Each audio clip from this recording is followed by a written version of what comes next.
Transformers. Alright, so the problem I'm having right now is that the axle goes way too close. There's probably about an inch and a half, maybe even just an inch between the axle and the frame here. So what I'm going to do is I'm going to cut out C shape and weld in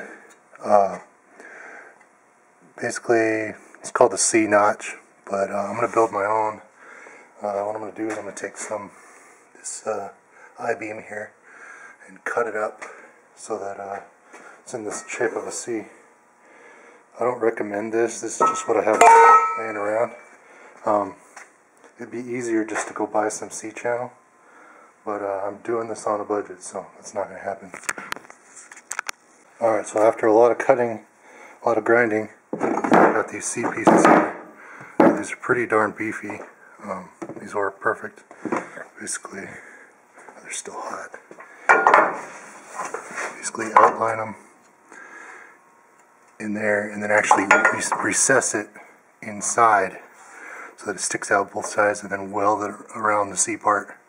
I actually put some bolts through the middle here so I can put bumpers, and it'll be pretty strong. A lot of the guys do it with their trucks, to all over their trucks and stuff. I haven't seen a lot of people do it on the front end, so it's kind of a hit and miss. I don't see why not, but that's what I'm doing. Alright, so I didn't like the height of the C, so I welded on some extenders here to make it so it's a deeper pocket. Also, I cut out 2 more C's to put on the top of the frame, and I weld it in. And then when I cut the hole, it'll actually support it. It'll be a permanent thing, but it'll support it while the hole is there too. So when I put the piece in and weld it in, it won't flex or whatever. And then when I'm done with that, I'm going to put a plate that goes on the front here and on the back that welds to the frame up high and around the C. Okay, what I've done with the C inserts is I drilled holes and I've placed bolts here, and I've welded them to the C. That's for the let's see, it's right here.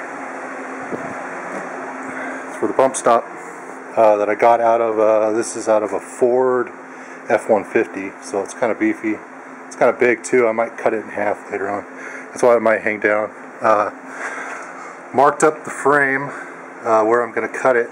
As you notice, this is the top line here is where I'm going to cut it.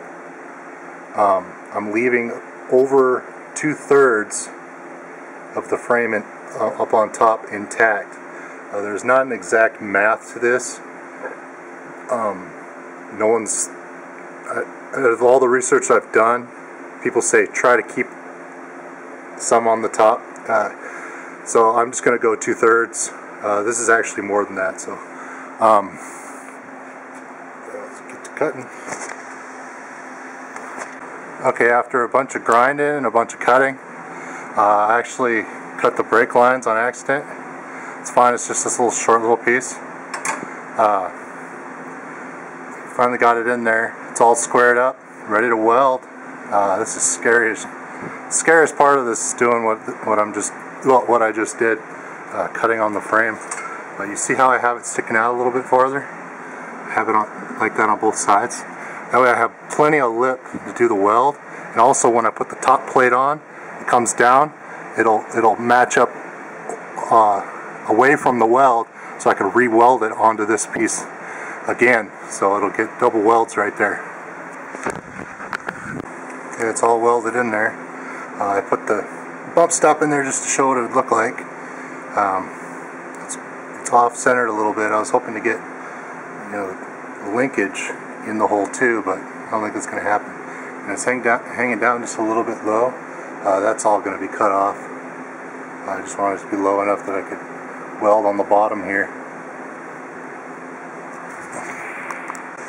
Okay, I've taken some nice thick plate and cut out this, I don't say bracket, but cut out the C for enforcing it. It's a little bit thicker than the frame. This will make it pretty much bulletproof. Most people just stay with the C, the I-beam part here, but going a little farther. I don't want this to buckle under me and on the freeway or something, cause a lot of damage if this thing breaks. So, also one thing I didn't point out before, where the corners are here, see how they're rounded off? That's the proper way to do it. When I cut the frame, it was at a 90-degree angle. That wasn't the proper way to do that, so I'm reinforcing it with the proper, otherwise it'll start tearing, I guess, right here. I've never seen that before, but you know, I'm trying to make this strong enough that it could be for a truck, hauling stuff, so make sure nothing will ever happen to it, no matter what, and that's my goal. Okay, here's the final product. I got it all welded up, and I welded on this perch here for a bracket for shocks, and painted her up. First coat of paint, still got a bunch more left to do, but I'm completely done. I thought it turned out pretty good. I didn't grind the welds smooth because I want them to be super thick for strength. Most people try to make it look pretty for their lowrider or whatever. I don't really care about that. It's going to be covered up by the fenders anyway when I'm done with those, so no big deal.